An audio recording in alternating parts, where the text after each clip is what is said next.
శాతం రాష్ట్ర ప్రభుత్వం పెట్టుకోవాలి. ఉమ్, అది ఒక ఆస్పెక్ట్. ఉమ్, ఎంతవరకు పెడతారు ఇక్కడ? ఉమ్, రెండో పాయింట్ ఏమవుతుందంటే, ఉపాధి హామీ పథకం కింద చేసేటప్పుడు ఇదివరకు ఏం చేసేవాళ్ళు అంటే కాంట్రాక్టర్కి ఇచ్చేస్తే ఆ కాంట్రాక్టర్ చేసేసేవాడు ఉమ్, పని అంతా.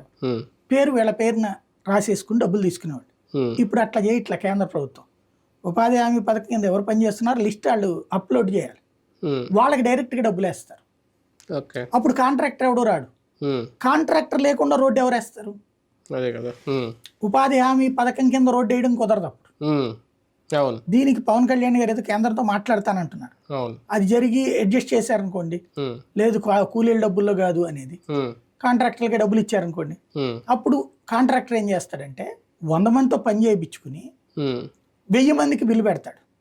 ఉమ్, ఉమ్. లేదా కాంట్రాక్టర్ అప్పుడు లబ్ధి. ఈజీగా ప్రయోజనకరంగా ఉండాలంటే ఏం చేయాలంటే, ఈ పనిని 100 మందికే చూపెడుతూ మిగతాది రాష్ట్ర ప్రభుత్వం పని కింద చూపెట్టాలి. ఉమ్, ఉమ్, ఇది పెద్ద సంక్లిష్ట సమస్య, అవును. ఉమ్, పరిష్కరించడం అంత సులభం కాదు అది. అవును, అవును. అవి ఆచరణ ఉద్దేశం మంచిది, ఉమ్, ఆచరణలో కష్టమైనటువంటి పని. ఉమ్, ఉమ్. ఎలా చేస్తారో చూడాలి. ఒక టఫ్, ఒక సవాలే, టఫ్ టాస్క్.